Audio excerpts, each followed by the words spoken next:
ಚಿಕ್ಕೋಡಿ ತಾಲೂಕಿನಾಗ ಎಲ್ಲ ರಸ್ತೆಗಳು ಹಾಳಾಗಿದ್ದಾವೆ. ಈಗ ಯಡೂರು ಜಾತ್ರೆ ನಡೆದೈತಿ. ಆ ಜಾತ್ರೆ ಸಂಬಂಧ ನಮ್ಮ ರಾಜ್ಯದ ಜನಪ್ರತಿನಿಧಿಗಳ, ಮಂತ್ರಿಗಳ, ರಾಷ್ಟ್ರಪತಿಗಳು ಬರೋದನ್ನು ಇವತ್ತು ಪ್ಯಾಚ್ ವರ್ಕ್ ಮಾಡೋದಾರ. ಇಷ್ಟು ದಿವಸ ಎಲ್ಲಿ ಹೋಗಿರು, ಜನ ಬಿದ್ದ ಸಾಯದಾರ. ಅದನ್ನು ನೋಡಲಿಲ್ಲ ಅಧಿಕಾರಿಗಳು, ಮಂತ್ರಿಗಳು ಬರೋದನ್ನ ಪ್ಯಾಚ್ ವರ್ಕ್ ಮಾಡೋದಾರು. ಇದನ್ನು ನಾವು ಖಂಡಿಸ್ತೇವೆ. ಇಂಥ ನಾಟಕ ಮಾಡಬೇಡ್ರಿ. ನೀವು ಪ್ಯಾಚ್ ವರ್ಕ್ ಬಿಟ್ಟು ಕಾಯಂದ ರಸ್ತೆ, ಶಾಶ್ವತ ರಸ್ತೆ ಮಾಡೋದ್ರ ಮಾಡಿರಿ. ಇಲ್ಕ ನೀವು ಸಾರ್ವಜನಿಕ ಹಣ, ಜನರ ಹಣ ನೀವು ಪೋಲ್ ಮಾಡುವಂಥ ಕೆಲಸ ಮಾಡೋದಿರಿ.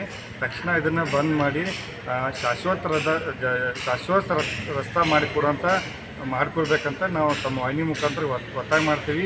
ಜನಪ್ರತಿನಿಧಿಗಳು, ಮಂತ್ರಿಗಳು ಬರೋಣ ನೀವು ಮಾಡೋದಿರಿ. ಇದನ್ನು ನಾವು ಸಹಿಸೋದಿಲ್ಲ. ನಾಳೆ ನಾವು ನಿಮ್ಮ ಕಚೇರಿ ಮುಂದೆ, ನಿಮ್ಮ ಆಫೀಸ್ ಮುಂದೆ ಧರಣಿ ಕುಂಡುವಂಥ ಕೆಲಸ ಮಾಡ್ತೀವಿ. ಇದನ್ನು ನಾಟಕ ಬಂದ್ ಮಾಡಿರಿ ಮತ್ತು ಜನರ ಕಡೆ ನೋಡಿರಿ, ಶಾಶ್ವತ ರಸ್ತೆ ಮಾಡುವಂಥ ಕೆಲಸ ಮಾಡಿರಿ. ಇಲ್ಲಾಂದ್ರೆ ನಿಮ್ಮ ವಿರುದ್ಧವಾಗಿ ನಾವು ಸರ್ಕಾರ ವಿರುದ್ಧ ನಿರಂತರ ಹೋರಾಟ ಮಾಡ್ತೀವಿ ಅಂತ ತಮ್ಮ ವಾಹಿನಿ ಮುಖಾಂತರ ಈ ತಾಲೂಕು PWD ಆಗಲಿ, ZP ಅಧಿಕಾರಿಗಳಿಗೆ, ಸರ್ಕಾರಕ್ಕೆ ನಾವು ಒತ್ತಾಯ ಮಾಡುವಂಥ ಕೆಲಸ ಮಾಡ್ತೀವಿ.